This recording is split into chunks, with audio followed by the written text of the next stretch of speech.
ग्राम शिक्षक साथियों, एसएमसी गठन के लिए राज्य शिक्षा केंद्र के द्वारा आदेश जारी हो चुका है। तो यहाँ पर हम बात कर रहे हैं, बहुत छोटा सा वीडियो है, कृपया वीडियो को पूरा देखिए। सभी समस्याओं का समाधान यहाँ पर होने वाला है। एसएमसी गठन किस प्रकार करना है, वंचित कमज़ोर वर्ग के संख्या किस प्रकार निकालना है, कौन कौन निर्वाचित और मनोनीत सदस्य होंगे, सभी की जानकारी एक वीडियो में मिलने वाली है। तो सबसे पहले बात कर लेते हैं इसका विषय का।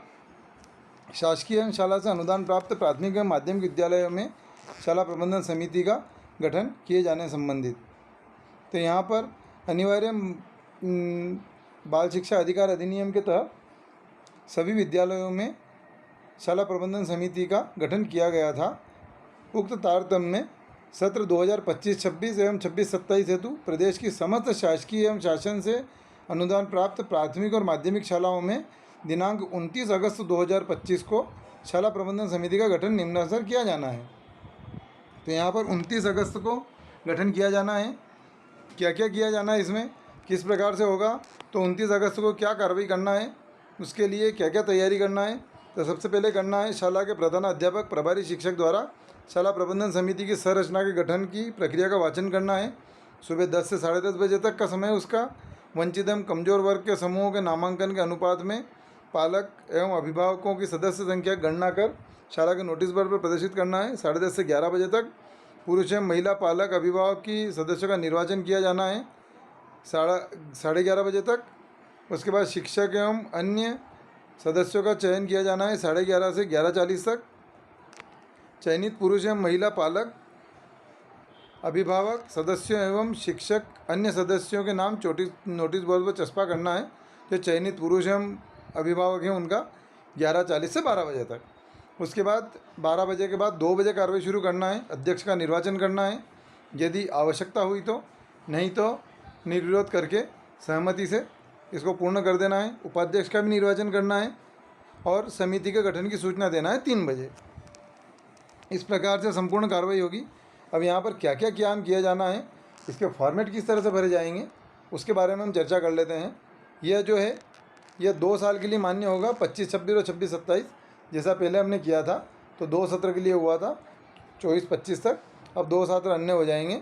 यहाँ पर गठन प्रक्रिया जो है वह परिशिष्ट 1 के अनुसार होगी, उसकी अपन बात करेंगे।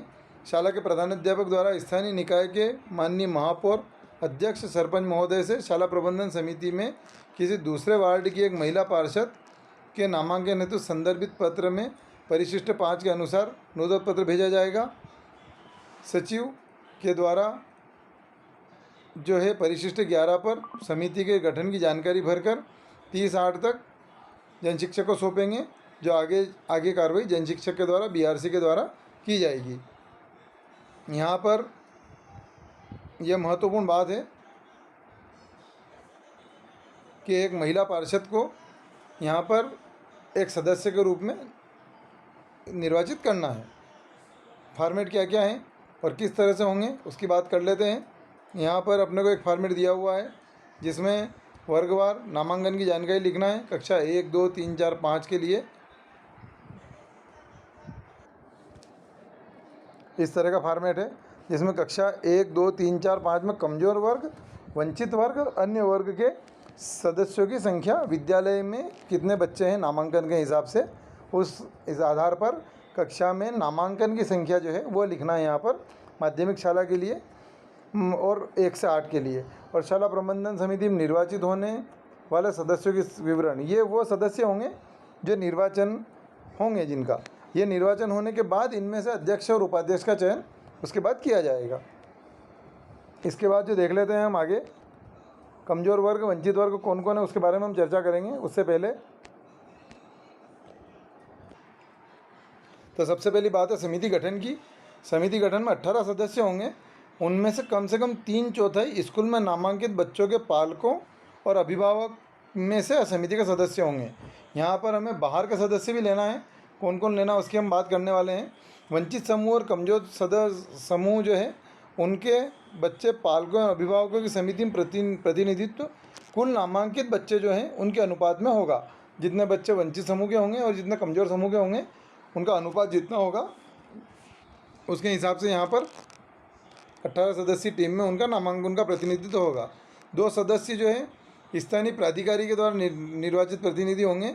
प्रधान शिक्षक, स्कूल का वरिष्ठतम महिला शिक्षक समिति में सदस्य होगी। तो 2 लोग तो ये बाहर के हो गए, एक तो प्रधान शिक्षक और स्कूल की महिला शिक्षक, ये दोनों इसमें समिति के सदस्य होंगे। एक सदस्य जो है वह स्थानीय प्राधिकारी के द्वारा निर्वाचित प्रतिनिधि होंगे। वो कौन होंगे? महिला पार्षद, हमारे वार्ड की या निकटस्थ वार्ड की महिला पार्षद, और हमारे विद्यालय जिस वार्ड में लगता है उस वार्ड के पंच, ये यहाँ पर निर्वाचित सदस्य होंगे। तो 4 सदस्य बाहर के होंगे, बाकी 14 सदस्य इसके बच्चे जो पढ़ रहे हैं उनके पालक ही यहाँ पर होंगे। समिति में कम से कम 50% महिलाएं को होना अनिवार्य है। यदि उपाध्यक्ष या अध्यक्ष में से कोई एक महिला होना आवश्यक है। यदि अध्यक्ष महिला है तो हो सकता है कि दोनों महिलाएं हो सकती है, अध्यक्ष और उपाध्यक्ष, लेकिन अगर अध्यक्ष पुरुष है तो उपाध्यक्ष महिला ही हो, इसका बहुत विशेष ध्यान रखा जाना है। इस प्रकार से जब यहाँ पर हमें सदस्य की संख्या लिखना है, कुल सदस्य कितने हैं हमारी समिति में रहेंगे, वंचित समूह, कमज़ोर समूह और अन्य समूह के। आगे बात करते हैं अपन कि यदि स्कूल 1 से 8 है तो शाला प्रबंधन समिति के पालकों को पालक सदस्यों में उसके प्राथमिक खंड, मिडिल खंड के समान प्रतिनिधित्व बनाया जाना चाहिए। यह भी बहुत विशेष ध्यान रखना चाहिए कि यदि 1 से 8 है तो 14 सदस्य में से 7 सदस्य प्राइमरी के हो और 7 सदस्य मिडिल में अध्ययनरत कर रहे बच्चों के माता पिता यहाँ पर हो। नगरीय क्षेत्रों में उस वार्ड का पार्षद और ग्रामीण क्षेत्र में उस वार्ड का पंच, जहाँ पर विद्यालय है वो यहाँ पर रहेंगे एक सदस्य। नगरीय क्षेत्र में उस नगरीय निकाय के महापौर अध्यक्ष द्वारा एक नाम महिला पार्षद का उनके द्वारा किया जाएगा, जो उसमें सदस्य रहेगी। स्कूल का प्रधान पाठक और प्रधान शिक्षक की यदि नहीं है तो उनके अनुपस्थिति में वरिष्ठतम शिक्षक और स्कूल की वरिष्ठतम महिला शिक्षक, यदि महिला शिक्षक हो तो उनका यहाँ पर प्रतिनिधित्व होना चाहिए। अब यहाँ बात होती है कि ये 14 सदस्य जो निकलेंगे ये किस आधार पर निकलेंगे, इनको मतलब किस आधार पर निकाला जाए। तो यहाँ पर सबसे महत्वपूर्ण बात इसमें यहाँ पर स्पष्ट किया गया है कि सदस्य सचिव मध्य प्रवेश की अंतिम तिथि के पश्चात या जैसा कि आयुक्त राज्य शिक्षा केंद्र द्वारा निर्देशित किया जाएगा, स्कूल में नामांकित बच्चों के सभी पालकों या अभिभावकों की बैठक बुलाएंगे। तब वह पालकों या अभिभावकों में से 14 सदस्यीय समिति, जिसमें 7 सदस्य महिलाएं होगी, के लिए निर्वाचन की प्रक्रिया आरंभ करेगा। सदस्य सचिव उन बच्चों के जिन्होंने गत शैक्षणिक वर्ष के वार्षिक मूल्यांकन में A+ अर्जित किया है, महिला पालकों अभिभावकों में से समिति के 7 सदस्य महिला सदस्यों की पर्ची द्वारा नाम निकालेगा। इस प्रकार वह उन बच्चों के जिन्होंने गत शैक्षणिक सत्र में वार्षिक मूल्यांकन में A+ अर्जित किया है, पुरुष पालकों में से समिति के 7 सदस्य पर्ची के नाम से निकालेगा। तो यहाँ पर यह सीधी सीधी बात है कि सदस्य उन्हें बनाया जाना है जिनके बच्चे पढ़ने में होशियार है, A+ लेके आए हैं। यदि A+ वाले नहीं मिलता है तो फिर A वाले को ले सकते हैं, यदि A वाले नहीं मिलते हैं तो B वाले को ले सकते हैं। तो यहाँ पर हमें कम से कम 7 सदस्य महिला और 7 सदस्य पुरुष के लिए 14 बच्चे ऐसे निकालना है जिनके बच्चे पिछले वार्षिक मूल्यांकन में A+ ग्रेड लेकर आए थे, उनको यहाँ पर निर्वाचन के लिए नॉमिनेट किया जाएगा। इनमें पुरुष एवं महिला सदस्यों में वंचित समूह और कमज़ोर वर्ग का अनुपात उपनियम 2ख1 के अनुसार होगा। मतलब कि उनका अनुपात जो है वह समान अनुपात में वो दोनों रहेंगे। परंतु किसी बच्चे के महिला पालक अभिभावक का नाम महिला सदस्य के रूप में सम्मिलित होने पर उस बच्चे के पुरुष अभिभावक को सदस्यों में चयन पर विचार नहीं लिया जाएगा। परंतु यदि A+ ग्रेड के बच्चों की कुल संख्या 7 से कम है तो सदस्यों का चयन A+ ग्रेड से 1 ग्रेड नीचे अर्जित करने वाले बच्चों में से अभिभावकों में से किया जाएगा। वही बात है कि जिस बच्चे की माताजी अगर सदस्य है तो उसके पिता को सदस्य के रूप में नहीं लिया जाना है। जिस बच्चे के पिताजी सदस्य हैं तो उसकी माता को सदस्य नहीं लिया जाना है। मतलब 14 सदस्य जो अलग अलग परिवार से होना चाहिए। यदि A ग्रेड वाले बच्चे नहीं मिलते तो B ग्रेड वाले ले सकते हैं। अब यह सब काम होने के बाद करना है। इस प्रक्रिया के पूरा होने के पश्चात सदस्य सचिव सदस्य पालकों या अभिभावकों में से अध्यक्ष के निर्वाचन की प्रक्रिया प्रारंभ करेंगे। वह इच्छुक अभ्यर्थियों से नामांकन प्राप्त करेगा और निर्वाचन संचालित करेगा। अध्यक्ष के निर्वाचन के पश्चात सदस्य सचिव उपनियम 2(क)(4) के उपबंधों को ध्यान में रखते हुए सदस्य पालकों या अभिभावकों में से उपाध्यक्ष का निर्वाचन संचालित करेगा, परंतु निर्वाचित प्रतिनिधि पार्षद, पंच तथा शिक्षक, जिसमें प्रधान पाठक या वरिष्ठ शिक्षक सम्मिलित है, निर्वाचन में भाग लेने में पात्र नहीं होंगे, नहीं उन्हें मत देने का अधिकार होगा। यदि इस प्रकार की स्थिति बन जाती है कि मतदान होना है तो मतदान जो है 14 सदस्य करेंगे। प्रधान पाठक, सरपंच, महापौर और सरपंच द्वारा मनोनीत सदस्य इसमें मत नहीं दे पाएंगे। आगे बात कर कि कितने सदस्य लेना है तो उसकी बात कर लेते हैं। यदि किसी शाला में बच्चों के नामांकन की संख्या 100 है तो इसमें से वंचित समूह की 40, कमज़ोर समूह के 20 और अन्य वर्ग के 40 सदस्य इसमें रहेंगे। तो यहाँ पर अगर हैं, मान लो वंचित के 40 है, कमज़ोर के 20 है और अन्य के 40 हैं, तो फिर हमें क्या करना है कि 40 में से 6 सदस्य लेना है, 20 में से 3 लेना है और अन्य वर्ग में से 5 सदस्य लेना है। मतलब कि विद्यालय में अध्ययनरत जो बच्चे हैं उनमें वंचित समूह के जितने बच्चे हैं उसमें से कुल नामांकन का 40%, वंचित का 20%, कमज़ोर का और अन्य वर्ग का 40%, इस तरीके से हमें 14 सदस्यीय टीम तैयार करना है। और यहाँ पर इस तरह के होगा कि 6 सदस्य यदि वंचित समूह के हैं तो उसमें 3 पुरुष और 3 महिलाएं होगी। कमज़ोर के यदि 3 सदस्य हैं तो 3 में से 1 पुरुष और 2 महिलाएं होगी और अन्य में 3 पुरुष और 2 महिलाएं। इस तरीके से 14 सदस्यीय टीम हमको तैयार करना है। कहीं पर अगर इस तरह की कोई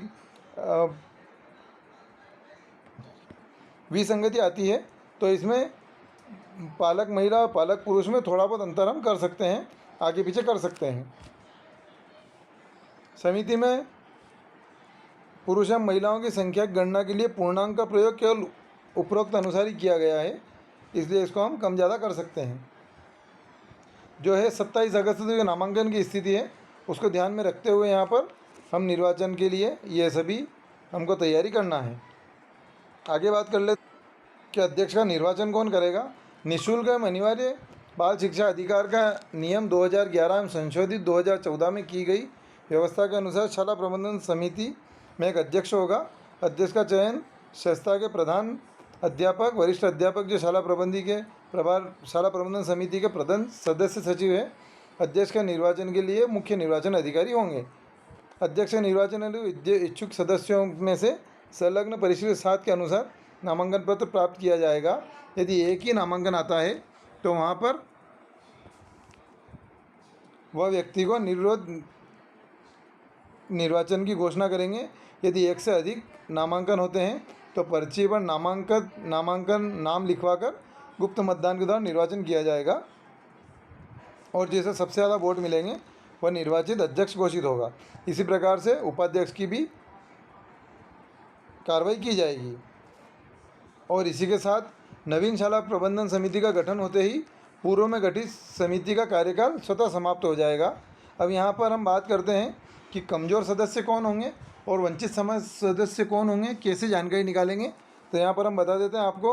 वंचित सदस्य हैं यहाँ पर वंचित समूह जो है वो अनुसूचित जाति के, अनुसूचित जनजाति के, वन भूमि के पट्टाधारी परिवार, विमुक्त जाति के बच्चे, निःशक्त बच्चे जिनका मेडिकल बोर्ड से प्रमाण पत्र बना हुआ है और HIV ग्रस्त या HIV प्रभावित बच्चे जो हैं वह वंचित समूह में आएंगे। तो यहाँ पर हमें छटनी कर लेना है। वह कमज़ोर सदस्य में आएंगे, कमज़ोर वर्ग में BPL कार्ड वाले बच्चे और अनाथ बच्चे। यहाँ पर OBC वाले जो हैं वो कमज़ोर सदस्य में नहीं आएंगे, कमज़ोर वर्ग में सिर्फ BPL कार्ड जिनके होंगे और अनाथ बच्चे जो होंगे वो कमज़ोर में आएंगे। और इसके अलावा जो बाकी सब बचेंगे वो सभी अन्य समूह में हो जाएंगे। अब आगे बात करते हैं कि इस फॉर्मेट में हमें सूचना प्रदान करना है। शाला का नाम आ जाएगा, शाला शासकीय माध्यमिक 100/100 की शाला प्रबंधन समिति की बैठक इस दिनांक को, यह हमें एक दिन पहले करना है ताकि वहाँ एक दिन पहले या कर लेना इसको, ताकि जो है ग्राम वार्ड के प्राथमिक शाला माध्यमिक शाला परिसर में इस तारीख को बैठक आयोजित की जाएगी। बैठक में आपकी उपस्थिति इस प्रकार रहेगी। ये उसी दिन करना है जिसमें ये सब बात की जाएगी। उसके बाद यहाँ पर संस्था प्रधान की सील और साइन हो जाएंगे। अगला फॉर्मेट आता है अपना कि निर्वाचन की सूचना जो है बच्चों के अभिभावकों को दी जाना है। तो यहाँ पर जो सदस्य निर्वाचित होंगे, 14 सदस्यीय जो टीम बनेगी हमारी समिति, उस 14 सदस्यीय टीम को हमें इस प्रकार का लेटर देना है। प्रति श्री श्रुषि माता पिता अभिभावक और बच्चे का नाम आ जाएगा। और यहाँ पर लिखना वार्ड सो एंड सो की प्राथमिक शाला माध्यमिक शाला में अध्यक्ष आप सदस्य निर्वाचन की आपको सूचना दी जा रही है। यहाँ पर उपरोक्त कक्षा जो भी हो कि विद्यार्थी माता पिता अभिभावक के रूप में आप शासकीय माध्यमिक विद्यालय शाला की शाला प्रबंधन समिति के निर्वाचित सदस्य हैं। आप सभी के सक्रिय सदस्य विद्यालय अपने निर्धारित लक्ष्य को प्राप्त कर सकेगी। और यहाँ पर सील साइन हो जाएंगे।